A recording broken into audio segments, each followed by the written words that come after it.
Vamos ao texto dessa noite, Hebreus 11, verso 5. Hebreus, a partir do 5. Uma boa noite a todos, sejam muito bem-vindos. Mais uma vez nessa série Fé. E, gente, seria inesgotável abrir o texto de Hebreus 11. Inesgotável. A gente abriria uma, duas, três, quatro e centenas de vezes. E ainda assim, nos sobraria, dona Tânia, dezenas de noites para falar de tudo aquilo que Deus ministrou ao nosso coração, de tudo aquilo que Deus ministra ao nosso coração quando olhamos o texto de Hebreus 11.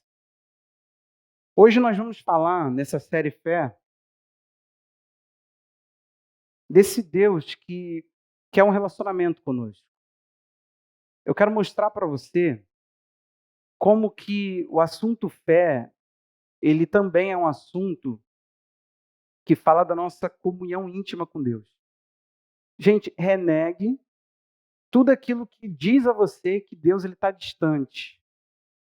Se apaixone por toda mensagem que faz você se sentir querido em Deus, mas não te exaltando acima de Deus ou te igualando a Deus. Uma mensagem que te faz entender quem você é, a sua essência pecaminosa e tudo aquilo que Deus ele poderia fazer por você, que é te renegar. Mas, ao invés disso, ele, por conta própria, fez uma obra. E nós dizemos isso claramente quando você está lá com uma mãe desesperada porque o filho está nas drogas, você diz assim, Deus vai fazer uma obra. Mas nós não confiamos nessa frase. Aliás, nós não confiamos no versículo de Filipenses 1,6, que diz que aquele que em nós começou uma boa obra há de completá-la até o dia de Cristo. Então, esse Deus que começou e vai completar essa obra, ele faz porque ele nos quer a cada dia mais desimpedidos na presença dele. Você entende que você tem muitas coisas que te impedem com Deus? Ou não? Se você não entende, você não ouviu o Evangelho. Se você não entende, você não bebeu dele e não creu nele. O Evangelho primeiro nos faz nos sentir a realidade de quem somos e depois nos apresenta a solução. Um Evangelho que só fala do que fizemos, do que somos, ele realça só a podridão da onde o pecado nos põe. Mas o Evangelho que faz com que tenhamos consciência da nossa realidade, que faz com que a gente entenda que pecado não é erro, pecado é natureza. Quem peca, peca porque ama, peca porque é. Não peca porque fez. Cristão não entende pecado como erro, como percalço, como alguma coisa diferente no seu percurso. Ele entende como natureza. Estamos juntos? Porém, o Evangelho ele acaba nos apresentando a cura para isso, para esse estado que eu acabei de aqui definir. Hoje, eu quero você com o seu coraçãozinho aberto para você se aproximar de Deus. Se você não tem uma proximidade com Deus, hoje é a noite. Amém? Eu não te empolgou, não? Talvez você já tenha, né? Eu vou partir desse ponto. Caso não, eu quero que você hoje termine esse culto sentindo um Deus assim tão pertinho. Lembra quando nós cantamos? Sei você, eu já cantei no meu devocional pela realidade do louvor, não pela antiguidade, não é por aquele saudosismo. Eu já cantei assim, Deus está. Hoje eu comecei cedo. Certo como o ar que eu... Gente, é tão bonito ouvir vocês cantando. Vai, André. Que eu vou abolir o ministério de louvor. Só os contratos agora. Tão certo que o ar que eu respiro, eu estou sentindo o ar entrando, saindo, e ele está falando que mais certo que isso, tão certo quanto. Eu sinto Deus próximo. Meu irmão, hoje o negócio é para isso. Eu estou sentindo desde ontem, um senso de proximidade com Deus esquisito. Sabe, Deus tá vindo e me visitando assim, né? Aquela manifestação, eu chamo de visita a isso. Aquela coisa que fica muito consciente, assim, em momentos inusitados, onde eu mesmo não estou ali fazendo nada para Ele, assim, direcionado, orando. Eu quis dizer isso, lendo a Bíblia. Estou dizendo brincando, trabalhando, vivendo com os outros, dirigindo. Isso tem roubado minha atenção às vezes, eu fico viajante. De ontem para hoje isso aconteceu comigo. Então você, mais do que ouvir uma palavra, você vai beber de uma realidade, amém? Diz o texto, pela fé, Enoque foi levado a fim de não passar pela morte e não foi achado, porque Deus o havia levado. Pois, antes de ser levado, obteve o testemunho, foco nisso aí, de que havia agradado a Deus. Aí o escritor de Hebreus, que está narrando a fé de Enoque, ele se vê numa missão de descobrir o que foi que fez Enoque ser levado e não passar pela morte. Aí ele diz, de fato, é a constatação dele, sem fé é impossível agradar a Deus, porque é necessário que aquele que se aproxima de Deus creia que ele existe e que recompensa os que o buscam. Texto bastante conhecido, que o Senhor nos fale, em nome de Jesus. O que acontece? Um texto desse é desafiador, porque quando a gente abre um texto bastante conhecido, ora, sem fé é impossível agradar a Deus, nós já falamos isso. Mas talvez nem ao menos nos demos conta de que isso está definindo, o escritor de Hebreus está tentando de alguma forma falar, se esse homem agradou, vamos entender por quê. Alguma coisa aconteceu nesse interim, alguma coisa aconteceu nesse andar dele com Deus, teve alguma coisa aí que a gente precisa explicar ao povo. E já que ele está aqui citando a fé desse homem, ele dá aqui uma informação, sem fé é impossível agradar a Deus. Então ele está falando, é impossível. Então, esse homem que viveu com Deus teve fé. Então, vamos a isso. O que eu quero colocar para você? Essa constatação é interessante, porque antes de que o nosso amigo aqui, Enoque, tivesse obtido esse testemunho e desfrutado desse arrebatamento antes da hora, essa é a verdade, esse homem foi desfrutar uma realidade que poucos conheceram. A gente vai supor que Elias também tenha vivido a mesma experiência. 2, nós não podemos afirmar que Moisés não, porque tem lá um texto controverso, mas citado em Judas, de que Miguel e Satanás lutaram pelo corpo de Moisés, então esse não foi levado. Mas a gente pode entender uma coisa, esse homem provou um arrebatamento, algo assim, que não era comum à época dele, e ele não poderia. Você entende que a igreja ela vai ser arrebatada depois que Jesus veio, morreu na cruz, ressurgiu da morte, subiu ao céu, agora sim ele testifica a sua obra em intercessão, e aí eu e você podemos ir para o céu. Esse homem não provou isso, pela fé ele foi lá para o final da obra. Você entende isso? Esse homem viveu o modo atemporal do sacrifício de Cristo. Que é isso, pastor? 1 de Pedro diz que o Cordeiro de Deus ele foi sacrificado antes da fundação do mundo. Antes que o mundo fosse feito, antes que a criação fosse executada por Deus, Deus já havia feito redenção por sua obra. Ele sabia que a obra se perderia. Agora, o que a gente precisa entender? Era um testemunho que se dava a respeito de Enoque. Isso aqui era a história que se contava a respeito de Enoque. Se você for a Hebreus 11:2, você vai entender que o capítulo 11 tem essa intenção, contar as histórias de fé dos homens de Deus. Narrar histórias de homens, de pessoas que andou com Deus e que todos eles obtiveram alguma coisa por meio da sua fé. Tanto que a frase que vai abrir cada história de cada um deles, que vai ser definido, claro, porque depois ele vai fazer um resumão, nós vamos falar até sobre isso, mas ele vai dizer, pela fé um, pela fé outro, pela fé, pela fé, pela fé, sempre colocando a fé como aquele lugar, a fonte. Porém, olha o que acontece em Hebreus 11:2. Pois, pela fé, os antigos obtiveram bom testemunho. É a intenção dele. Pela fé, os antigos obtiveram bom testemunho. Se você for lá no verso 39, ele vai dizer um resumo de tudo que ele já disse. Todos esses, mesmo tendo obtido bom testemunho por meio da fé, não obtiveram a concretização da promessa. Está falando da vinda de Cristo e de todo esse enredo de estabelecer o reino de Deus. Agora, eu quero te fazer uma pergunta. Você está escrevendo também essa fé. Você está escrevendo também esse andar com Deus. E nós escolhemos esse homem porque se tem uma das coisas, uma das histórias mais curtas e mais inspiradoras é Enoque andou com Deus. Agora, você também está andando. Eu quero te mostrar que ele faz um resumo porque a intenção dele não é contar histórias. A intenção dele é instigar a sua história com Deus. No verso 32 do capítulo 11, ele vai dizer: que diremos mais? Certamente me faltará tempo necessário para falar de Gideão, Baraque, Sansão, Jefté, Davi, Samuel e dos profetas. Ele está literalmente tentando nos instigar. Ele não quer definir histórias de forma minuciosa. Eu tenho que contar a história de Gideão com detalhes da história de Gideão. Não, não é essa a intenção do escritor. A intenção do escritor é mostrar homens, por meio da sua fé, obtiveram testemunhos. Ou seja, narrou-se algo a respeito da vida desses homens.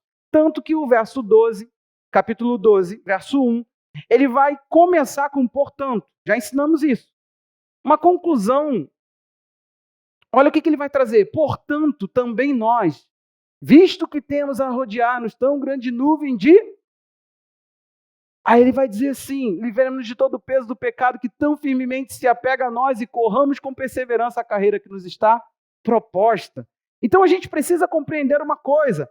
Está sendo dito tudo o que está sendo dito porque você também tem uma história com Deus e Deus também está tentando fazer com que você tenha um testemunho.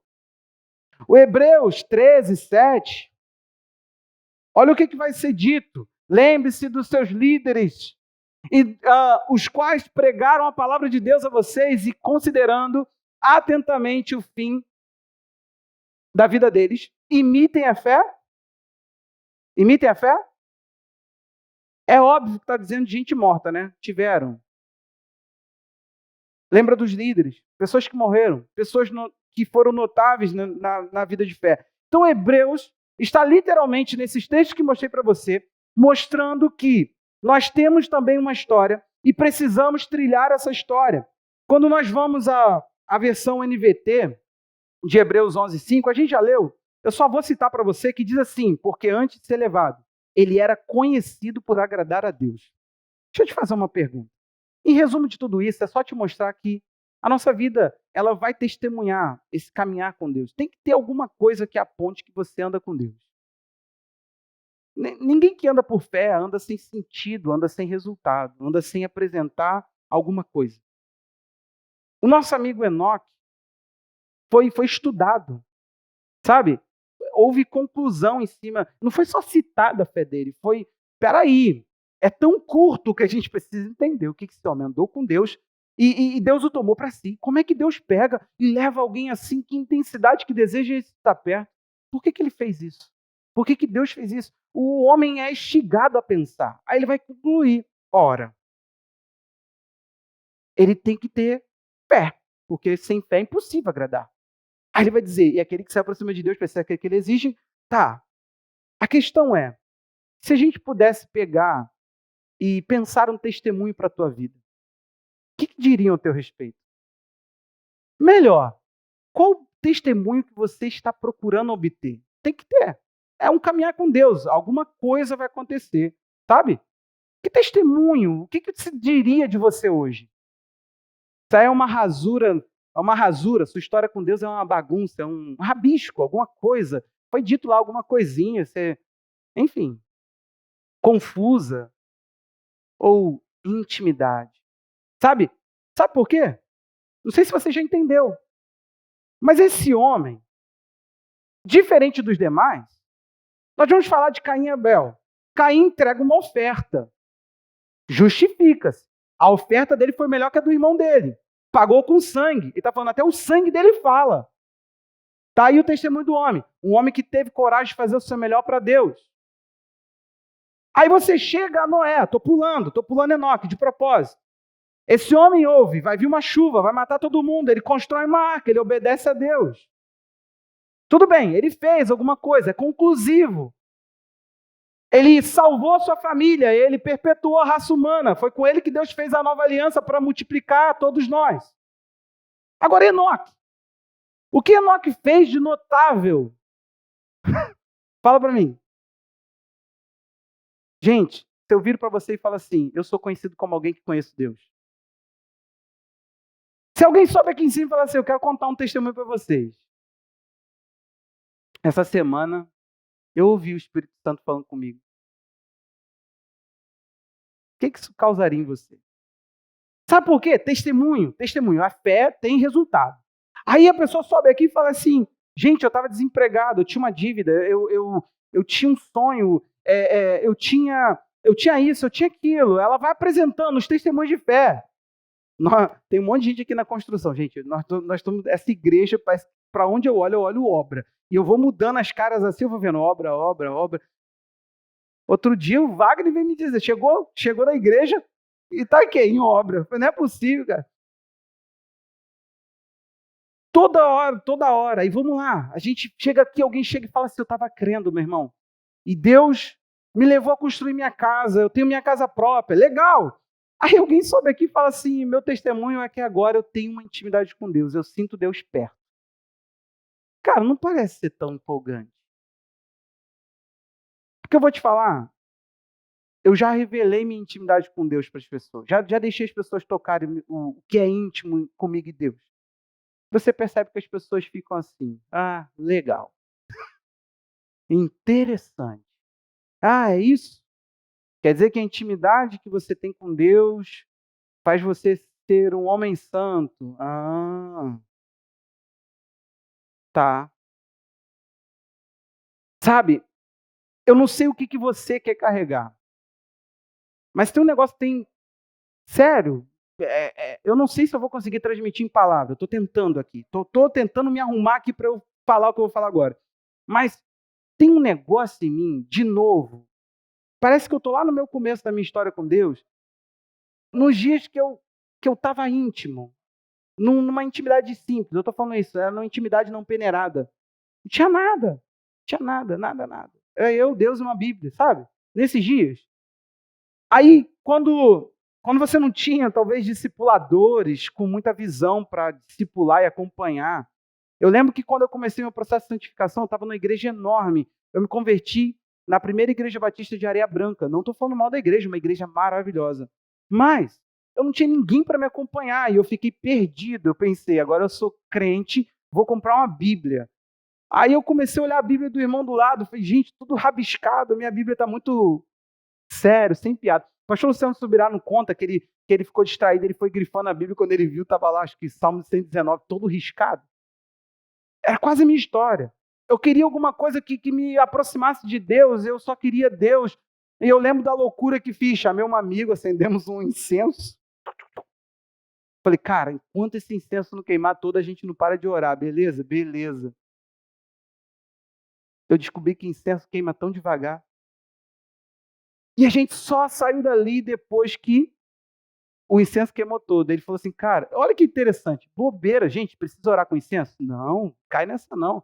Fraqueza, meninice. Eu estou falando, não tinha base nenhuma, era só simplicidade de querer. Alguma coisa tem que me levar mais perto desse Deus. Porque eu levei tanto tempo para entender quem era Deus morando dentro da casa de crente, que eu comecei a pensar assim, cara, esse Deus é tão maravilhoso assim, eu quero mais, é isso. Batismo no Espírito Santo, estava sempre ali, ó, procurando ser cheio do Espírito Santo, falar em línguas, ter visão, revelação, eu queria tudo. Aí, a gente começou a viver tanta coisa com Deus, mas aí o tempo passa, você se aproxima da igreja, você olha a condição do povo. Se você deixar, e eu levei tempo para entender uma lição, que aquilo que se passa na vida do outro contamina a tua história. Você não pode se unir a qualquer pessoa de modo íntimo se você está andando em fé. É sério. Se você se relaciona com qualquer pessoa, meu irmão, intimamente, você se conecta a alguns. Você entendeu aqui?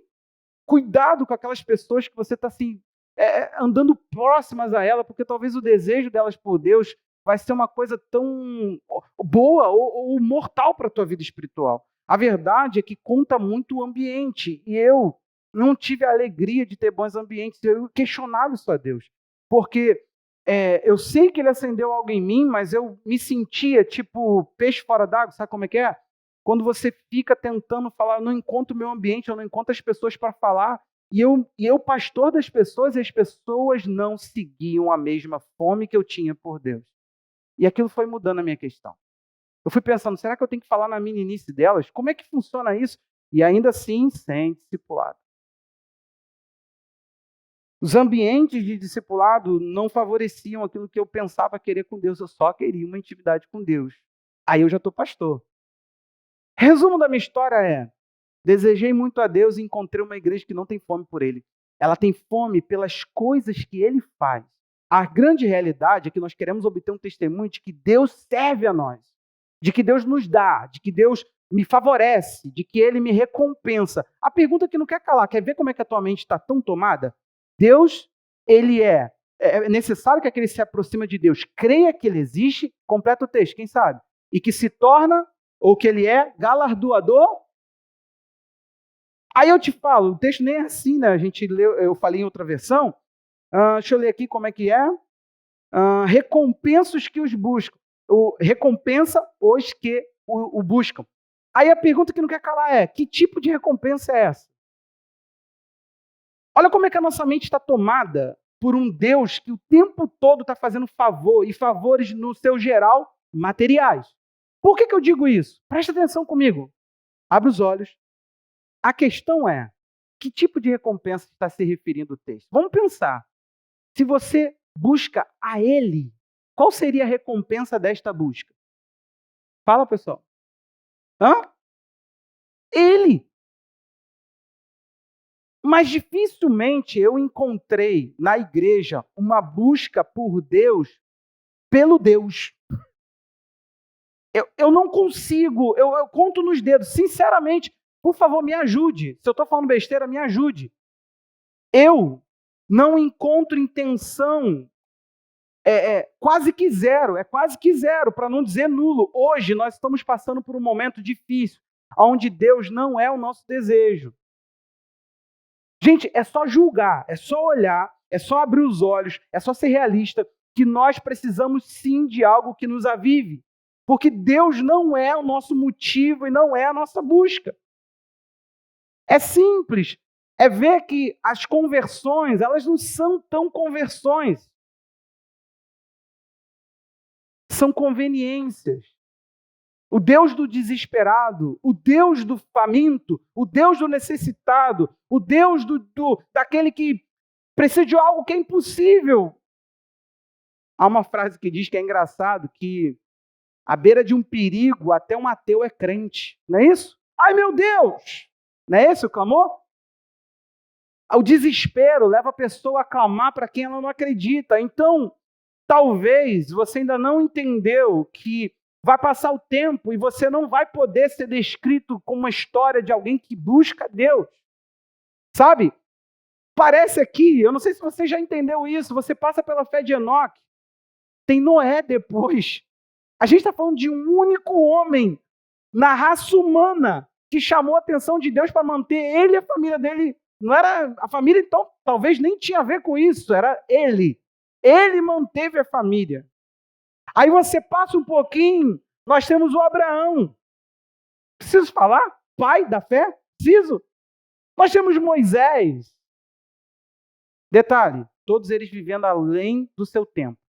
Abraão, diz o texto, e Hebreus, é aberto algo para esse homem, para essa mulher, para esse autor, que a gente não sabe quem é, que Abraão andou com Deus a ponto de falar, eu não quero mais, eu sou peregrino aqui. Ele considerou peregrino na terra. Mas aonde que ele estava vagando? Na terra de Israel. Ele estava lá, andando na terra da promessa. Ele pisou a terra dizendo, aqui também sou peregrino, eu quero outra coisa. Aí a Bíblia diz que ele começa a procurar uma cidade celestial. Andar com Deus tira a gente dessa dimensão. Abraão falou, eu não quero essa aqui. Eu não quero a terra, eu não quero essa promessa aqui, eu quero a terra. Pior, você acha que Moisés conheceu, está tudo isso no texto, depois você vai ler. Moisés conheceu Jesus? Quem acha que Moisés conheceu Jesus? Agora, como que ele achou melhor o sofrimento por causa dos tesouros de Cristo? Diz o texto. Como que Moisés entendeu Jesus? Eu não sei se você tem consciência, meu irmão. Eu não sei se você está entendendo. Esses homens andaram tanto com Deus que viveram além da revelação do seu tempo. Eles começaram a vislumbrar uma recompensa vindoura. Ei! Algo que vem, algo que virá, algo que irá acontecer. Você pegou? Só que todos esses homens, a fé deles, o amor deles sempre era Deus. Eles saíam para andar com Deus, aí Deus falava, vou te dar uma cidade. terminava aí falando, eu quero Deus e a cidade dele. O homem saía, Deus começa a falar com ele, você vai ser um libertador. Ele fala, quer saber, eu prefiro sofrer, eu prefiro ter o tesouro de Cristo. Todos eles começam a ser arrebatados, sair da sua circunstância, querer algo maior, querer uma intimidade com Deus. Eles não queriam mais essa terra. O desejo, aliás, eles são definidos, o testemunho de todos eles, que agora é o escritor de Hebreus que vai dar, homens dos quais o mundo não era digno. Não era homem notórios no mundo, era homem que esse mundo não merece eles. Gente, está falando que essa turma. Aí ele fala assim, agora é tua vez, Wagner. Você entendeu? Ele vira e fala, nós que estamos rodeados de tão grande nuvem de testemunha, é a hora da gente correr. Joga o pecado de lado, tudo que te embaraça, tudo que te prende e corre para a carreira que está proposta para você. Aí, meu irmão, vem você com uma história minúscula. Olhe para mim. Vem você com uma história pouca. Você não sabe quanto tempo você há de viver. Eu espero que muito. Vive pelo menos uns 20 anos. Que isso, pastor? Mais que isso. Você sabe que Jesus está às portas, não? Precisa mais que isso, não. Amém, gente? Precisa mais que isso, não. Jesus está vindo. 2 décadas aí, a gente resolve esse negócio e nós vamos morar com ele. Agora, sempre esses homens obtiveram essa questão, pela fé. O verso 5 começa assim, que nós lemos, pela fé. Esses grandes feitos eram sempre pela fé. A motivação, eles eram estabelecidos num nível de confiança que os desprendia de tudo aquilo que eles tinham. Eles sempre queriam Deus, porque alguma coisa, um nível de confiança plantava neles, que a fé parecia que, eu sempre vejo fé, é sério, quando eu leio esse texto, parece aquelas alavancas que fazem assim, pela fé fulano, entendeu? Eu sinto como se não fosse eles, fosse a fé que foi plantada neles. Aí começa a questão. Fé não é um produto nosso, fé é algo que vem. A fé vem pelo ouvir. E outros textos mais que a gente já leu aqui que fala dessa vinda da fé. Nós temos uma série que eu já perdi as contas, acho que é a 12ª ministração de fé, eu acho. Então, assim, a gente precisa entender que se eu e você queremos sim viver com Deus uma vida de fé, nós vamos precisar compreender uma vida de intimidade. Porque um homem que anda com Deus em fé, ele é alguém que prova algo íntimo. Ele não consegue ficar distante, ele não consegue ficar viver com esse Deus, esse distanciamento, ficar tirando conclusões acerca de Deus. Gente, tem muita coisa embaçada acerca de Deus. Quando eu orei a Deus, há muitos anos atrás, eu era só um jovem, já a consciência do meu chamado e orando a Deus para entender o chamado pastoral na minha vida. Foi quando eu estava numa oração em Deus ali no meu quarto e de repente eu tive um entendimento. Deus me mostrou uma cena e era uma pessoa, um garçom, com uma bandeja vazia. E aquela coisa foi rápida como um lampejo, sabe como é que surge na tua mente e some? Uma espécie de pensamento rápido que se passava na cabeça. Foi quando eu comecei a perguntar a Deus em oração, falei, Senhor, o que foi isso? O que eu estou te perguntando? Aí continuei, como é que se dá o meu ministério? E Deus começou a falar assim, Jefferson, eu não preciso de seminarista, eu não preciso disso, eu não preciso daquilo. Anos depois eu conheceria o pastor Luciano Subirá. E ele tem uma história bem parecida. E Deus começou a falar, o problema todo do meu povo é falar de um Deus que eles não provam. Eles não têm substância, eles não têm o que entregar. Eles falam do cardápio, o cardápio é gostoso, eles apresentam a comida, parece prestar o serviço, mas a bandeja está vazia. Cara, quando aquilo aconteceu comigo, eu comecei a analisar. Eu era só um jovem. E eu comecei a analisar as mensagens. E eu comecei a analisar a intimidade das pessoas que andavam perto de mim. E eu comecei a analisar a intimidade dos meus amigos. E comecei a perguntar para eles. E, gente, o histórico que eu obtive foi horrível. A maioria dos meus amigos não vencia o pecado. Eram presos em pecado.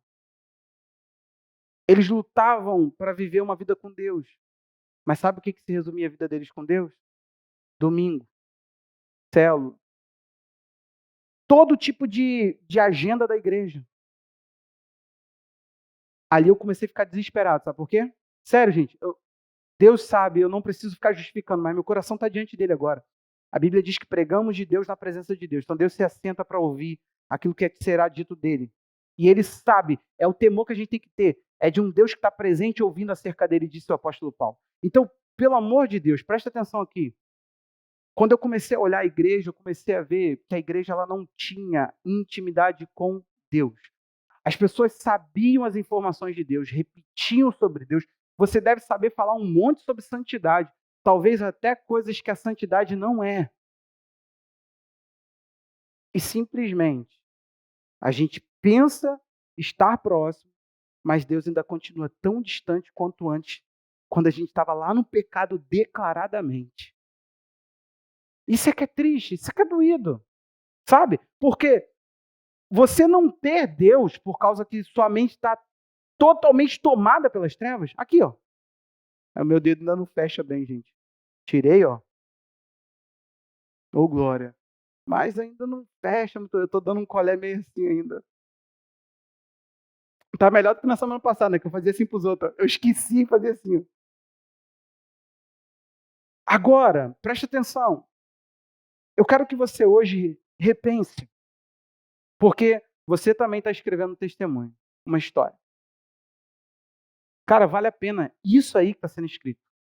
Pode valer. Amém. Se eu encontrei você, eu vou dizer, vamos lá, vamos contaminar, né? No bom sentido da palavra. Vamos incentivar, vamos motivar, vamos mostrar às pessoas que nós conhecemos a Deus.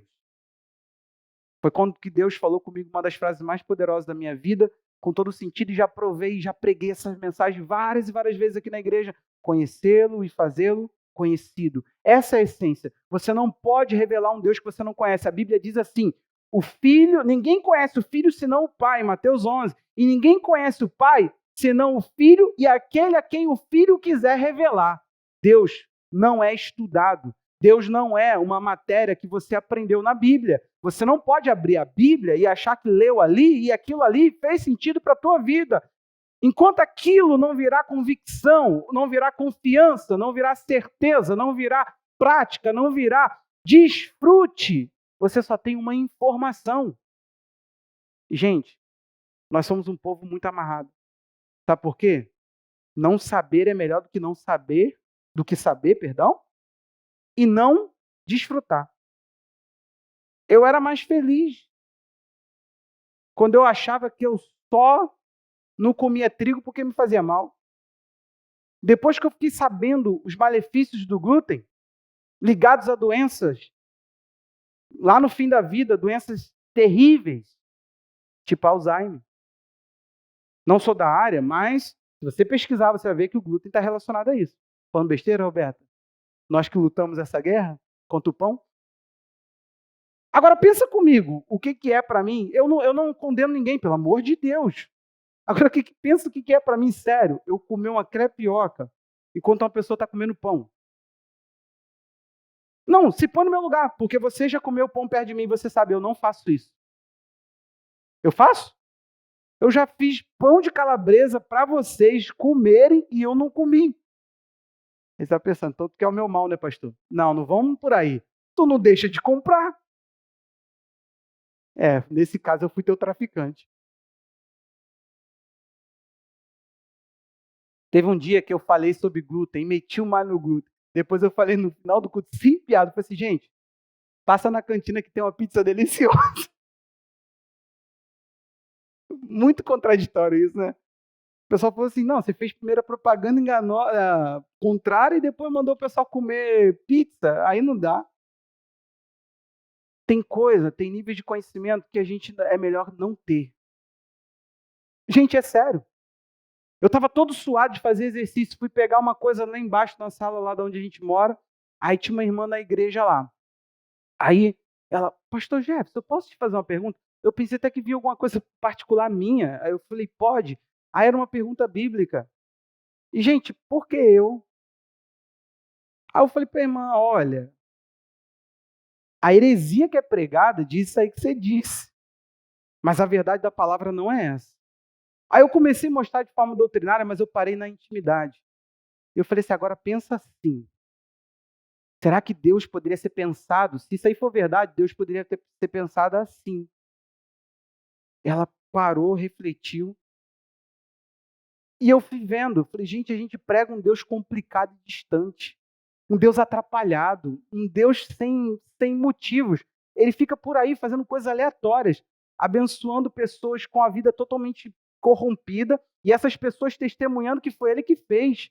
Deus se associa com um tipo de gente que eu vou te contar. A gente tem que ensiná-lo mais a melhorar os seus tipos de pessoa que ele se achega. Gente, e não vem citar Davi, não vem citar outros, porque é diferente. O Espírito Santo mora dentro de você e te deu uma nova natureza. Pelo amor de Deus, vamos parar da gente ficar pegando e minimizando a aliança que nós estamos. Hebreus vai dizer coisas superiores para nós, superiores promessas. Tem toda uma realidade maior do que a que foi. Se você não entende, só para você compreender, a palavra diz por 4 vezes no livro de Hebreus, na carta aos Hebreus, que a gente se aproxima de Deus.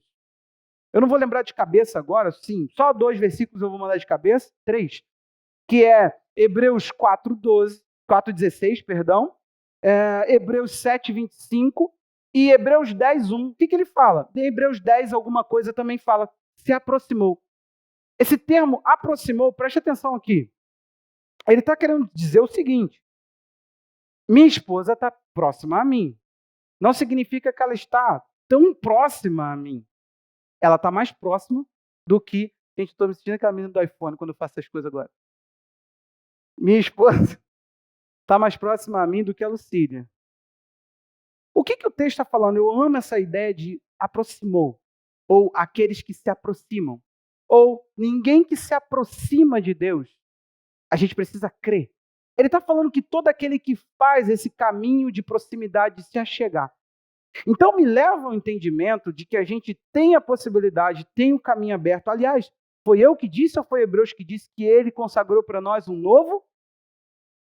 Então, se foi aberto a nós, liberado para nós, estabelecido por nós um novo e vivo caminho, qual a justificativa para você viver um senso de distância de Deus?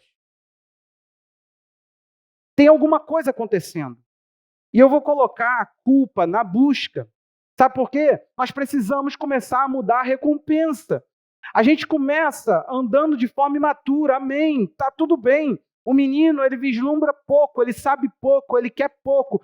Só que eu já falei para vocês uma frase que não repito há algum tempo, de que quando a revelação aumenta, aumenta também a expectativa.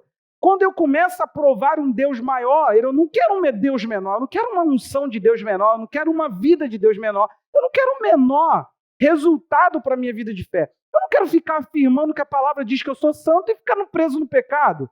Eu não quero ver que a minha vida de oração é uma vida de oração onde parece que é uma conversa de uma pessoa só. Eu falo, Deus ouve, não responde nada. Fica lá e eu aqui. Eu não quero ver a minha vida com Deus ser um resumo de uma vida de quarto, de onde eu entro, oro, jejum, leio a Bíblia, faço um monte de coisa, planto bananeira dentro de um quarto. Quando eu saio, eu tenho uma esposa que não bebe da vida de Deus que está em mim. Eu não quero isso. Sinceramente, eu me recuso. É um evangelho que eu detesto. Pessoas amarguradas que têm vida de oração. Eu não sei você, tem alguma coisa acontecendo. Porque se você for pegar no Novo Testamento, os discípulos de Jesus comiam, ou turma para comer. Jesus volta da ressurreição, só para a gente rir um pouquinho aqui. Jesus volta, ressurreto. Os caras estão lá no mar. O que Jesus estava lá na praia fazendo? Churrasco de peixe. Olha aí igual a revelação da nossa peixada. Aí, tá lá, assando peixe. Pegaram alguma coisa? Gente, então presta atenção. Quando chegam os discípulos dos fariseus, eles chegam e fazem uma pergunta. Nós e os discípulos de João, a gente jejua. Pelo menos 2 vezes por semana. Os teus, vou te contar, o povo do banquete. Se a gente for pensar, e Jesus depois vira e fala, vamos lá, vamos ver se tem contradição aqui. Ele diz, essa caixa de demônio não sai com jejum e oração, senão com jejum. Os discípulos de Jesus jejuaram em algum momento? Hã, gente? Está em dúvida? Não jejuaram. Ele disse, não pode jejuar enquanto o noivo estiver com eles. Agora é festa, o reino de Deus está manifesto. Não é uma questão, ele falou, dias porém virão. Jesus estava afirmando o seguinte: hoje está moleza, o clima está leve, é festivo, a gente está aqui o noivo está aqui, está tudo festejando, é festa. Dias de luto virão, dias aonde o noivo vai ser tirado. Opa, a presença vai ser levada, então o noivo não estará presente. Aí a necessidade de algo que angustie por causa da falta do noivo. Então nem jejum é em prol de alcançar alguma coisa. Deixa eu te dar uma correção aqui. Você vai anotar esse modo simples no teu coraçãozinho? O jejum é só uma forma de você clamar sem usar a sua voz. A Bíblia fala lá em Isaías 58, Deus tentando mudar o jejum, tentando ali, mudar o coração do povo no jejum. Ele vira e fala assim, jejuando assim, você acha que a sua voz será ouvida no alto? Ele está falando, vocês estão clamando. Por isso que o jejum ele anda de mão dada com oração. Nós podemos orar sem jejuar, sim ou não? Toda vez que você vai orar, você jejua? Todas as vezes, toda oração, todo tipo de oração você está em jejum? Não. Mas você não pode jejuar sem orar, não faz sentido, porque a oração é esse modo daquilo que você está orando, continuar clamando diante de Deus. Mas, olha a ressalva aqui, o seu jejum não muda em Deus em nada. Você jejuar não vai fazer produzir em Deus em nada. É uma maneira só de você, didaticamente, mostrar para Deus. É um exercício físico também. É você falando, todo o meu ser está empenhado nessa busca que eu estou a ti. Porque a gente tem uma mania de ficar... É culpa da teologia, é culpa do achismo sobre Deus, é culpa da pregação repetida, que um pega para o outro e ninguém questiona a base. É só abrir a palavra e você vai entender que ninguém é corpo, alma e espírito. Nós não somos esse ser tripartido. A psicologia já dá conta disso. A gente conversa em casa, a Raquel é psicóloga. A gente fala, gente, a gente tem que parar de setorizar o homem como se o homem estivesse num compartimento, no outro compartimento. Se você não está bem na tua alma, isso vai reproduzir em todo o teu ser. Você é. Você não é um espírito, eu já falei essa besteira também, possui um corpo, possui uma alma e habita num corpo. Meu irmão, você é você. Soprou no corpo e a alma vivente, tudo, o sopro veio para o corpo, o que fez a alma, está tudo numa origem só. Está tudo numa origem só. Então para com isso. Você tem que entender que todo o seu ser precisa buscar o Senhor. Eu só falei isso por isso. Todo o seu ser é você. Todo o seu ser precisa exultar por Deus. E quando você chega num nível de maior vontade por Deus, você jejua. Então o jejum deveria ser uma coisa mais rotineira, concorda? E mais.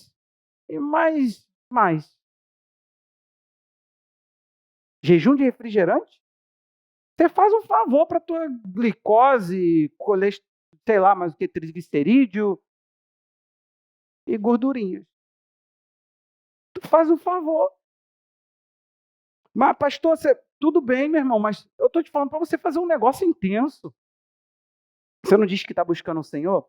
Sabe por quê? Presta atenção. Eu acredito que se você mudar a forma, se você começar a buscar a pessoa e não as coisas que ela tem, se você começar a buscar a Deus e não aquilo que Ele quer fazer, deixa isso com Ele. Ah, mas Ele me prometeu. Então, pelo amor de Deus, deixa Ele. Sabe por quê? Pode ser que no trajeto você fale assim, nem isso eu quero mais. Tem coisa, gente, que Deus, literalmente você vai ver isso pela palavra. Tem coisa que a gente não entende completamente, a gente sai de forma imatura buscando, e Ele nem está naquilo. Preste atenção numa coisa aqui. O sonho de José foi de Deus? Sol, a lua e 11 estrelas se dobraram diante de José. Isso se concluiu? Concretizou esse sonho de José? A mãe de José, Rebeca, era morta. Quando o sol, as 11 estrelas... Raquel, uma delas, as matriarcas, não estava lá. A lua não foi naquele dia. Porque Deus não queria que ele tivesse uma visão exata do futuro. Deus queria que ele tivesse uma consciência da vontade de Deus, de que ele era um governo levantado. Só isso. Mas a imaturidade faz a gente ficar revelando, falando com os nossos irmãos mais imaturos, despertando pessoas para a inveja, revelando coisas que a gente não tem nem consciência do que a gente está buscando. Então pare de buscar o que Deus falou e comece a buscar quem Ele é. Eu estou me referindo a promessas. Deus falou com você que você vai ser um empresário, Deus falou com você que você é um pastor, Deus falou com você o quê? Renega essas coisas agora. Faça dele esse objeto. Eu estou te ensinando a buscar Deus de uma maneira muito mais pura, muito mais genuína. Porque a palavra diz, vocês me buscarão e me acharão quando me buscar de todo o vosso coração. O que acontece depois desse texto de Jeremias? Depois do texto de vocês me buscarão e me acharão quando me buscar de todo o vosso coração. Ele está falando, terei achado de vós e mudarei a vossa sorte. Cara, eles estavam buscando Deus. Eles estavam reconhecendo a falta de que Deus estava fazendo. Eles estavam falando, te deixamos, pecamos contra ti. Por favor, mude a nossa sorte. Aí Deus fala, beleza, vocês reconhecem a falta que vocês tiveram comigo? Vocês reconhecem a quebra de aliança comigo? Porque se Deus não estivesse vendo esse tipo de arrependimento, esse tipo de desejo, meu irmão, Deus não se deixa usar. Ou Ele não é o Deus da Bíblia. Deus não se deixa usar. Teve um momento que os homens falaram, opa, perdemos a batalha, vamos buscar a presença. Isso é muito comum dentro da igreja. Aí eles vão lá, catam a arca como se fosse um amuleto, joga a arca na... Deus faz eles morrerem com a arca no ombro. E a arca é tomada, é aquela história, velha história de Samuel, quando a arca é levada lá para o templo de Dagom. Você quer saber de uma coisa? Deus não se deixa usar. Para com isso. Comece a desejá-lo e deixa que ele faz o resto. Você está precisando de alguma coisa? Faz dele esse objeto de mais amor. Tudo que você puder amá-lo, ame-o. Tudo que você puder dedicar, dedique. Tudo que você puder entregar, entregue. Eu te garanto que se você tiver um coração assim, vai ser muito mais difícil. Ainda assim você vai ter que se gerenciar, mas vai ser muito mais difícil de qualquer coisa na tua vida roubar o espaço dele. Ou você quer que ele se torne qualquer coisa da tua vida, um negócio a mais para você carregar. Uma responsabilidade, uma filosofia, porque Jesus tem se tornado isso para muita gente. É interessante que a Bíblia o tempo todo ela instiga a gente. Busque. Mateus 7,7, peçam e será dado, busquem, acharão, batam e a porta será aberta para vocês. Todo que pede recebe, todo que busca encontra. Resumo da ópera. Se você pedir um peixe, paraná, ora, se vocês são maus, sabem dar boas coisas aos seus filhos, quanto mais o Pai de vocês que está no céu não sabe dar coisa boa aos que lhe pedirem. A questão é, tem pedido que nem é bom.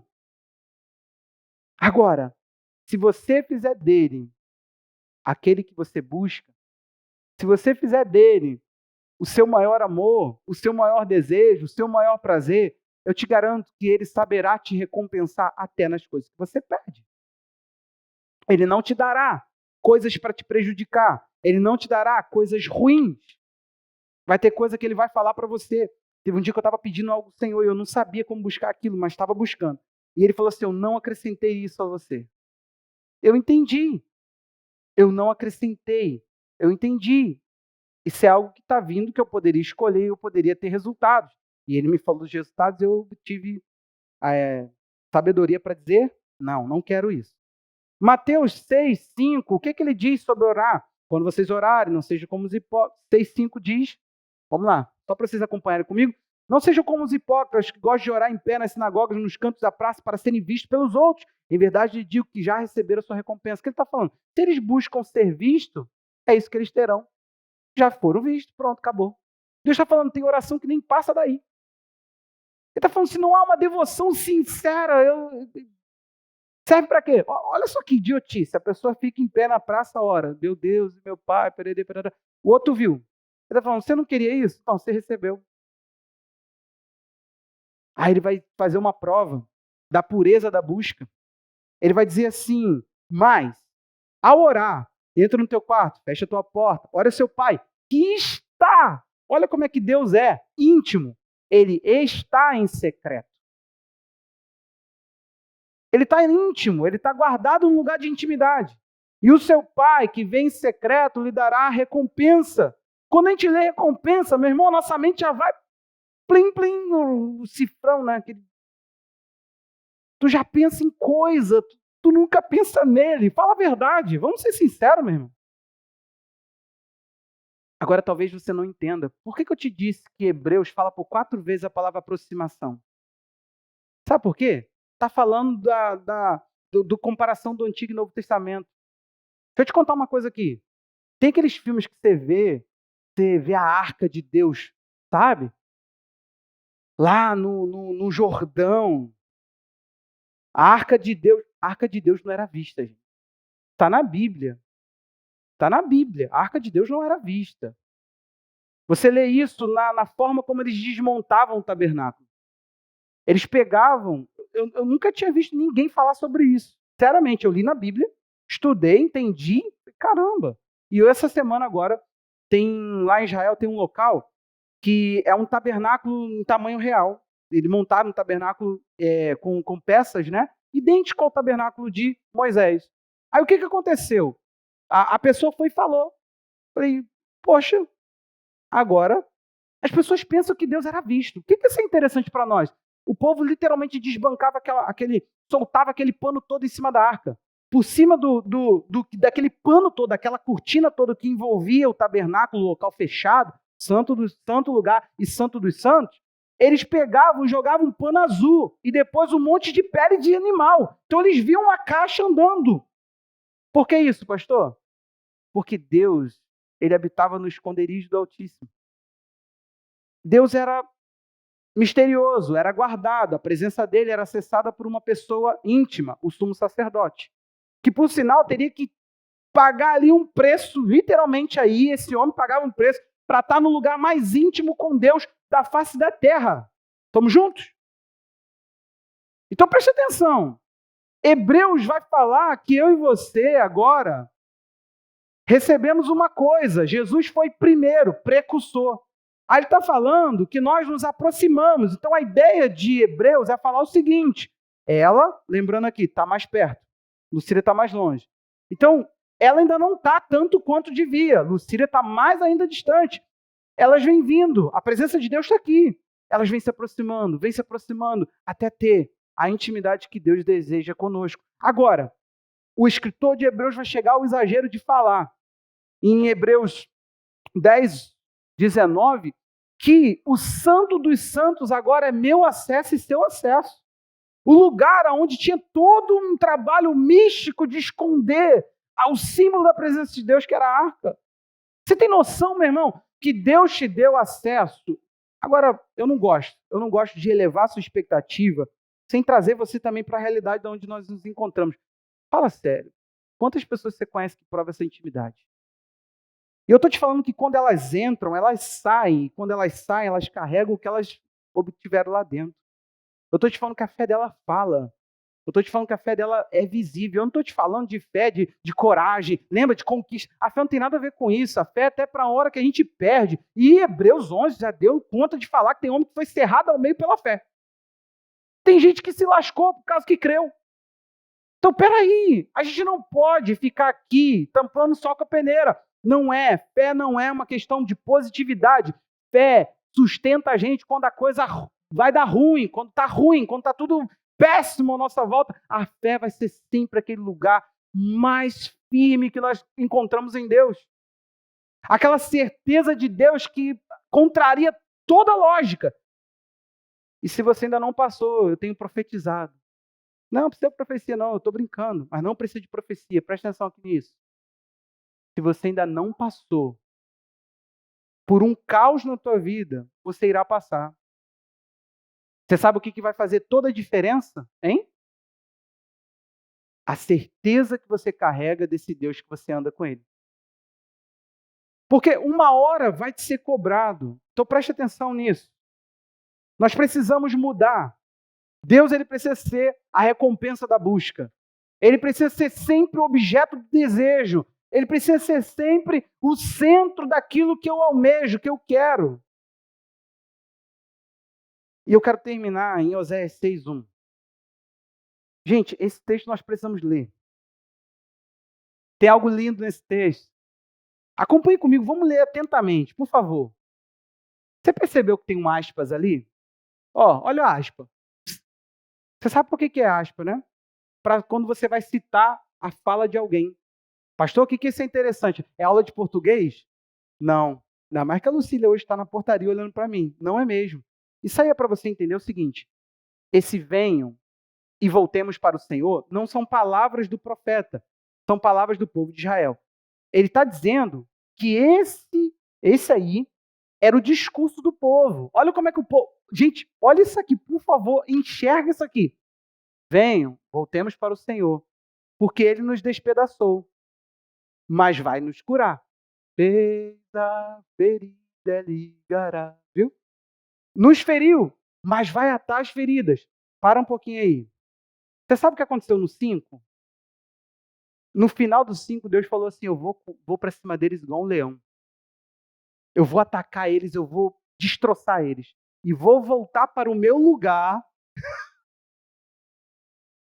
Dá até vontade de ler, mas vou me segurar. Você vai ler em casa. Ele fala assim, e quando eles se reconhecerem feridos, eles rapidamente vão me buscar. Deixa eu te falar uma coisa. Tem feridas, tem dores que Deus, Ele abre, mas são feridas de amor. Eu tenho sempre uma oração que eu faço no final dos sermões, e eu fiz uma oração aqui escrita, rápida, e eu orei sobre isso, mas é uma frase que me faz eu lembrar da oração que fiz lá, quando eu terminei isso aqui. Que as feridas de amor nos levem a Ti, e o que o nosso amor perdure. Sabe por quê? Eu prefiro que Ele me dê, sabe, me devore, como Ele falou que viria para cima do povo com a ira de leão, para que eu caia em si na minha condição que eu estou. Se eu estou escapando do amor dele, que pelo menos ele me faça doer, mas é uma dor que me leva a ele. Porque ele é o meu objeto de amor. É para ele que eu quero viver. Então eu não quero me perder. Então se ele me causar dor, ele terá responsabilidade sobre a dor. É isso que está acontecendo aqui. O povo está tudo certo até agora, gente. Está tudo certo até agora. O discurso está correto. Ele nos feriu. E Deus falou isso. Eu vou lá, vou fazer pá. Arranhei o povo, vou voltar para o meu lugar e vou esperar eles me buscar. Acho que teve pessoa aqui que Deus ficou lá, a pessoa ficou lá, quase um cão morto, e Deus pensando, não é possível, gente. Está sem as 4 patas arrastando com uma só, e a pessoa não sente a dor. Até o 4. Depois de 2 dias, ele nos dará vida. Ao terceiro dia, nos ressuscitará e viveremos diante dele. Tá lindo, tá lindo. Há um bálsamo em Gileade. Conheçamos e prossigamos em conhecer o Senhor. Te conhecer. Viu? Tem música para tudo, gente. Como amanhecer, a sua vinda é certa. Olha que discurso de fé. Ele descerá sobre nós como a chuva, e como a chuva fora de época, que rega a terra. Uau! Que farei com você, Efraim? Opa! Você viu ali que a aspas abriu de novo? É outra pessoa falando. Mas vamos ver quem é que está falando agora. Que farei com você, Efraim? Que farei com você, Judá? Porque o amor de vocês é como a névoa da manhã. Você já viu? Eu gostava muito de orar naquele monte ali de figueira, e eu lembro que ficava branquinho, branquinho. Só que, gente, o sol, assim que o primeiro raio de sol, pum, sumia. Aquilo tudo ficava molhado, acabou aquela névoa branquinha. Como a névoa da manhã e como o orvalho da madrugada, que logo desaparece. Vamos mais um pouquinho. Por isso os abati por meio dos meus profetas, pela palavra da minha boca, os matei, e os meus juízos sairão como a luz. Pois quero misericórdia e não sacrifício, conhecimento de Deus, mais do que holocausto. Cara, se você for continuar, o negócio vai ficar ruim. É um texto de amor. É um texto de amor de um ser que ama e falando assim, o que eu faço com você? Eu não sei como te fascinar, não sei como te fazer me amar, porque já te lasquei todinho e você fala que a ferida foi eu que abri. Você fala que fui eu que te machuquei. Você fala que em conhecer e me prosseguir me conhecer. Mas quando vem de manhã, quando segunda-feira, no culto de domingo você fala, segunda-feira você acorda. O trânsito do Rio de Janeiro, desafio com a criança, desafios financeiros. Segunda-feira, com a mesma velocidade que você diz me amar, você me abandona. É isso que Deus está falando ali. Você já se desafiou a buscar mais a Deus? Gente, eu estou te dando uma vacina. Eu estou te dando uma vacina hoje, sabe? É necessário você aprender a amar a Deus de uma forma mais íntima. De coração, hoje nada me pararia. Eu vim para cá começando a ter febre. Está estranhão, né? Lá em casa, minha sogra estava com a virose há um tempo, está curando. Ontem eu estava bem, né, Sam? E comecei a ter febre. Mas nada me parou, meu irmão. Sabe por quê? Hoje eu vim para bater esse papo contigo sério, sério, sério. Olhar nos teus olhos e te perguntar, vem cá, até quando Deus vai ser uma coisa distante para você? Sabe, uma experiência de fé que não se aproxima é incompleta, porque é necessário que aquele que se aproxima, sem fé é impossível agradar a Deus, é necessário que aquele que se aproxima crê que ele existe. Então, assim, uma coisa não sobreexiste sem a outra, sobrevive sem a outra. Se a fé vem dele, a fé está nele. Tudo que eu preciso desfrutar, parte dele. Ele quem faz em mim a mudança que eu preciso. Ele que transforma a minha vida.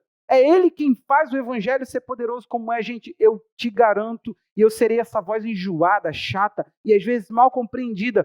Mas a igreja do nosso tempo, eu conto nos dedos, eu vou te falar que conto. Conto nos dedos as pessoas que eu conheço que eu aponto e falo assim: essa pessoa conhece Jesus e me fascina o conhecimento dela, porque vem de um conhecimento da palavra, não é um conhecimento, é um conhecimento que se experimenta, não é um conhecimento que se diz, teorias. Já falei aqui para vocês várias vezes, com muito respeito, mas como é horrível você ir a um profissional que não vive o que prega. Eu lembro de um rapaz daqui da igreja que ele filmou um endócrino. Ele falou assim: cara, esse cara tá falando comigo de emagrecimento. Escuta a respiração dele. Gente, ele me mandou um vídeo. O endócrino tava assim. Parecia que o cara ia ter um infarto. Ele falou assim: cara, de boa. E a pessoa tava com problemas, outros problemas, problema emocional. Então, eu falei assim: isso não vai me tirar da onde eu tô, cara. Eu preciso de outro profissional. Tipo, eu preciso de alguém magrinho falando pra mim: emagreça. Eu já estive sobrepeso e agora eu perdi peso. O cara tava falando isso. Ele falou: cara, esse cara não me inspira. É exatamente isso. Quando você olha para alguém, você fala assim: ela fala. Foi o que Jesus falou: desconecta. O que os fariseus falam, tá certo. Eles só não experimentam, então não faz o que eles fazem. Vive do que eles falam. Já pensou, gente, que horrível alguém virar e falar assim: eu vivo da tua pregação, mas eu não imito a tua vida. Pode ser? Pode ser. A Bíblia está recheada disso. Em teu nome profetizamos. Você acha que profecia é o quê? Assim te diz o Senhor? Pelo amor de Deus, vai estudar. Em teu nome expulsamos demônio. O cara está falando: eu falei em teu nome. Mandei ver, Jesus. Era no Senhor que eu pregava. Ele falou: não te conheço não, você pratica. Quem sabe? Não é só pecado, não. Ele está falando nível mais profundo. Você é iníquo. Jesus falou: aparta-te de mim, você que pratica iniquidade. Profetizava em nome dele, curava em nome dele, expulsava demônio em nome dele. E praticava iniquidade. Que loucura, irmão. Esse tempo de liberdade é um tempo danoso para a nossa vida. Porque parece que está tudo bem para pecar. Sim ou não? Você que já foi... Ninguém vai ser corajoso. Mas quem quer viver uma vida podre, já viveu dentro da igreja, você sabe. Parece que está tudo bem, cara. Deus parece que é bobo. A gente às vezes brinca com ele e vai lá, flerta com o pecado e daqui a pouco vai lá e conta a bênção. Testemunha um milagre. E tu fica confuso, você fala assim: a vida dessa pessoa eu conheço. Aí tu pensa: acho que Deus é bom mesmo, né? Ou é trouxa. Ou se deixa usar. É um Deus fraco. Não é um Deus que zela pelo próprio nome. Ou seja, não é o Deus da Bíblia, porque o Deus da Bíblia diz: eu sou zeloso pelo meu nome. E sabe onde que ele falou isso? Ele falou: se tiver que destruir vocês, o meu povo eu destruo, porque eu sou zeloso pelo meu nome. Lê Deuteronômio, vai lendo, só para você ver essas promessas de destruição dele falando: é o meu nome que está aí. Cuidado com o meu nome. Zere pelo meu nome. Ai de você quando você sujar o meu nome. Então, por favor, meu irmão, constrói uma história. Hoje é uma oportunidade que você está tendo, sabe de quê? De reaver o teu testemunho. Sabe? Dá tempo. Dá tempo. Eu não sei você, eu tenho falado para Deus. A minha oração hoje foi só assim, de conseguir orar nada. Era só assim. Deus. Aí eu ficava enjoado, né? Que também vai batendo o abatimento. Eu falo assim: Deus, eu quero te conhecer. Tá bom, não. Tá suficiente, não. O Senhor é mais. Sabe? Você precisa enjoar daquilo que você já sabe. Você precisa. Oh, pastor, está falando da tua cabeça? Não. Estou seguindo lá o texto de Hebreus 6:1. O que está escrito lá? A Bíblia diz, deixando para trás os primeiros rudimentos de Cristo, prossigamos. Ele fala para que a gente persiga, deixando os princípios elementares da doutrina de Cristo, avancemos para o que é perfeito. Não lançando de novo a base do arrependimento de obras mortas e da fé em Deus. Aí ele começa a falar do batismo, parará, parará, parará, parará. Juízo. Ele chama isso de rudimentos, primeiros elementos. Presta atenção nisso aqui. Ele está falando assim, cara, você desfrutou o começo. O começo foi estabelecido, é um fundamento. Tá bom, você não precisa disso de novo. Não é porque eles estavam deixando o Senhor, tá? É isso. A mensagem de Hebreus é uma igreja cansada, desistida, que um dia foi íntima, agora estava longe. Aí ele está falando, agora eu quero pregar uma coisa para vocês. Vocês já tiveram muito bem fundamentados no começo, mas não é só isso. Tem algo perfeito para o qual vocês não foram. Esse deixar aí, gente, não é de ignorar, não. É de partir a partir disso. Pegou? Ele não está falando, ele está falando, você não precisa de novo se arrepender das obras mortas, ou você não se arrepende da tua vida, então você nunca entrou em Deus. É básico assim, ele está falando, se você não tem fé para entender que você já foi, se arrependeu, passa o próximo texto, só para eles verem quais são as bases, os princípios elementares de Cristo. 2. Os ensinos de batismo, da imposição de mãos, da ressurreição dos mortos e do juízo eterno. Isso aí são os princípios elementares. Tem gente que fala assim, mas nem isso aí eu tenho fé firmada, eu nem sei algumas coisas, eu nem sei se o juízo é eterno mesmo. Aí ele fala que essas são as bases, mas ele diz, tem algo mais. Lembra? Aproximação. Então ele está falando, você partiu do começo. Amém? É daí que tudo começa. Um dia você entregou a vida a Jesus. Aí ele está falando, mas ficou nisso? O verso 6 vai chamar ele de remisso. Deixa eu te contar uma coisa. Nossa igreja vai pagar sério por um pecado desse espiritual. Preguiça. Relapso. Cultura da eu faço menos, eu não faço mais. Cultura do o que eu puder eu saco para mim. Deus só precisa de 10%. Eu não estou falando de dinheiro agora não. Parece que a gente aplicou 10% para tudo. Se fosse 10 estava bom. A sua vida de oração. Gente, por favor, não estou colocando porcentagem de orar, nada disso. Pelo amor de Deus, antes que se invente loucura, eu estou dizendo o seguinte. Deus tem o que de nós? Para a gente chamá-lo de minha busca, de minha recompensa. Sério. Até às vezes para a nossa saúde nessa terra que passa, nós damos tudo de nós para não morrer, para não estar mal. E isso não tem nada errado, tem que se cuidar. Amém? Amém, gente? Vamos nos cuidar. Essa semana também, ó, corri. Tem que se cuidar. Com o dedo lá, ó. Com o dedo ruim. Às vezes sentindo pressão no dedo. Não posso parar não, posso parar não. Mas o mesmo nível que eu descia, a primeira coisa que eu descia depois de fazer um exercício, era catar uma Bíblia e falar do meu amor por Deus. Sem música, sem nenhum tipo de encantamento para me enganar de que eu conheço Deus. Tinha que ser eu, uma Bíblia e a minha voz. Aí que a coisa pega. A coisa pega quando um ministro fala assim, canta ao Senhor, irmãos. Canta ele um cântico novo. Começa a declarar o seu amor por Jesus. Tu vê que as pessoas ficam assim, levanta sua mão e adora ele. O que está fazendo aí? Sei, é mandar levantar a mão. Nós estamos cheios disso, irmão. Sério, eu não me alegra, não me satisfaz, não me alimenta. Pregar e pregar e pregar e pregar e falar da Bíblia sem que as pessoas desfrutam de Deus. Porque Ele não me chamou para conhecê-lo e falar dele. Ele me chamou para fazê-lo, lembra? Conhecido. Ele me chamou para eu saber que o Wagner está conhecendo Deus, porque eu estou instigando o Wagner a conhecer Deus. Essa é a minha missão. Perto de mim, tu tem que sentir um nível de existe mais. Não sei se você já teve essa sensação. Se não, estou falhando. Amém, posso estar falhando. Mas eu te garanto que eu coloquei um jejum na quinta-feira e abri um culto só para orarmos. Tinha a intenção de atingir o seu coração e parar de roubar de você a autoridade que Jesus te deu. Porque o que tem de crente banana assaltado dentro de igreja não está no gibi.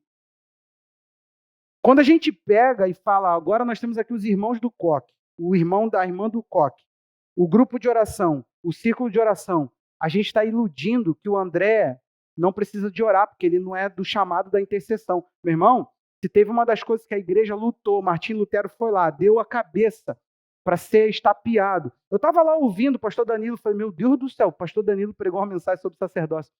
Ouça lá, sacerdócio efetivo. Pastor Danilo Figueira, comunidade cristã de Ribeirão Preto. O pastor da Casa de Paz. Sabe o que ele fez? Ele falou, Jesus chamou o cristão para ser o intercessor principal de sua casa. Aí você vai ouvir o Danilo falando, o Danilo, né? Aí o Danilo tem toda a razão, mas o culto de quinta. Eu quero saber do culto de quinta que o teu pastor colocou aqui para você ser prático naquilo que você crê.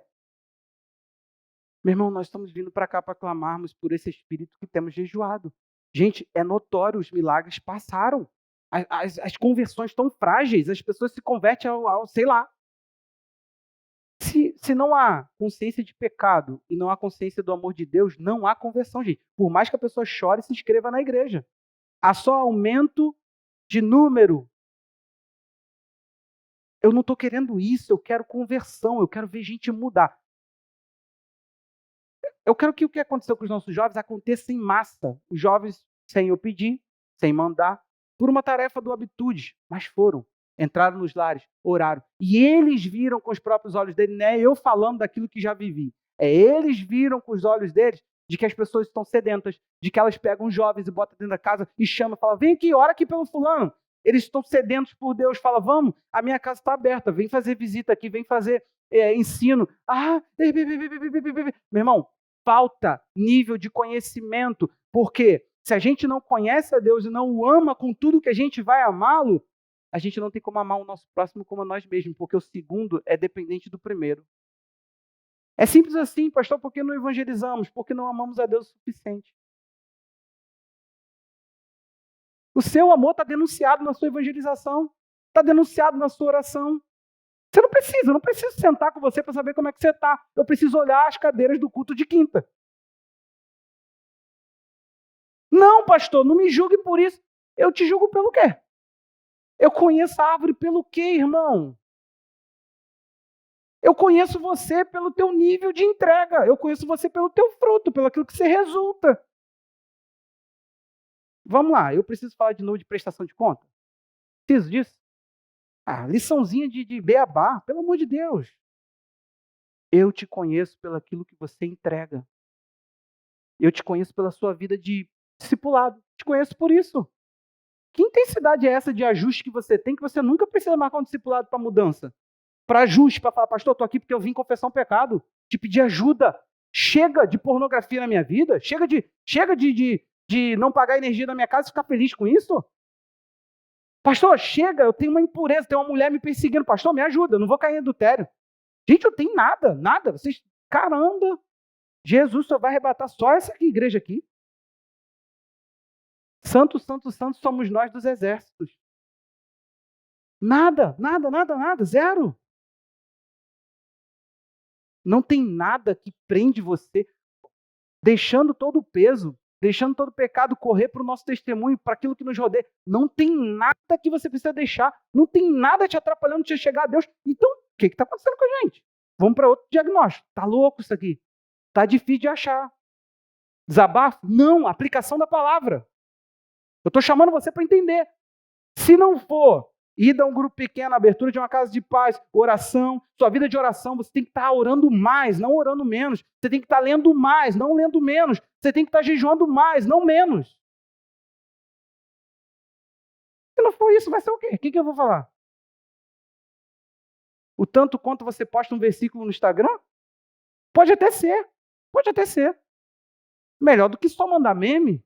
Se Jesus está presente na tua vida, ele está presente em todos os ambientes, inclusive nos digitais. Mas, só vai ficar nisso? Então, eu recomendo você algo. Meu irmão, se tu ama a Deus, intensifica. Porque se tem uma coisa que ele não fica, o teu frouxo discurso com ausência de prática. Sabe? Se vou, qualquer dia desse eu vou, amanhã eu vou, pode não dar tempo. Ele pode se recolher e falar assim: te destrocei, vou ficar daqui. E ele chamou, eu não sei se você entendeu, ele falou assim: eu os feri pelos meus profetas, os matei pela palavra da minha boca. Ele está falando: a mesma coisa que te daria vida te dá morte. Jesus falou: eu não preciso julgar vocês, a minha palavra há de julgar vocês no último dia. Então, ou seja, uma coisa eu sei: se nós não somos como os coríntios, nós estamos trabalhando para ser. Nós estamos enriquecidos na palavra do Senhor. Se tem algo que eu sei para você, meu irmão, é que tu vai ter muita coisa para explicar lá naquele dia. E fique tranquilo, não vai ter explicação. Aquela história mãos vazias, aquele teatro, é muito bonito, mas não vai ser assim. Vai estar todo mundo calado. Não vai ter ninguém festivo. Festivo é só depois que entra. Antes, todo mundo se prostra e toda língua confessa. Ninguém vai falar: ó, eu vou logo falando. Pastor, não vai ter isso não, gente. Não vai ter ninguém esperneando. O André fala que eu falo com gosto, mas não falo. Vai chegar diante de Jesus e vai fazer assim. Ah! Você sabe o que é isso, né? Lago de fogo. Não vai ter ninguém falando: não vou, me solta. Ah, você acha mesmo que vai lutar com o anjo, sair, conseguir correr e pular dentro do reino? Gente, tu tá vendo muito filme? Nem eu, com uma mente tão criativa, consigo isso. Gente, tem vezes que eu vou pregando, as coisas vão passando engraçadas na minha cabeça. Então você ter noção, eu não dou vazão, mas a minha cabeça é muito criativa. Então, assim, não vai ter isso, gente. Por favor, ame a Deus. Eu estou vindo aqui te falar. É desprezível, é doloroso. Tudo que ele fez diante de tudo que a gente dá. E por mais que você se esforçar, ainda vai ser básico, pouco, mínimo, insuficiente. Então não parte do nada, parte de oferecer, sabe? E eu te garanto uma coisa: você não vai fazer esforço, irmão. O evangelho que eu vivo não tem esforço. Para a glória de Jesus não tem esforço, tem graça.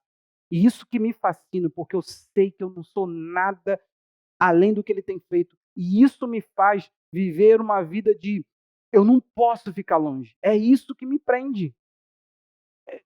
É isso. Não sei se eu consegui fazer você entender. Eu não forço, eu sou. Eu não forço, eu vou. É um arrebatamento, acontece um desprendimento. Enoque andou. E Deus tomou ele para ele. Te garanto que Enoque não chegou lá em cima e falou assim: vou te dar uns tapas. Logo agora que as coisas estavam dando lá na terra para mim. Você acha mesmo que Deus forçaria alguém para ele? Só para a gente terminar? Hã? Se Deus tirasse você agora, fala: não, ele não ia me querer, eu não estou querendo ele. Então, isso. É por isso que a gente pregou sobre Enoque hoje. Fala: pastor, eu não seria um candidato a isso. Pegou aí, irmão?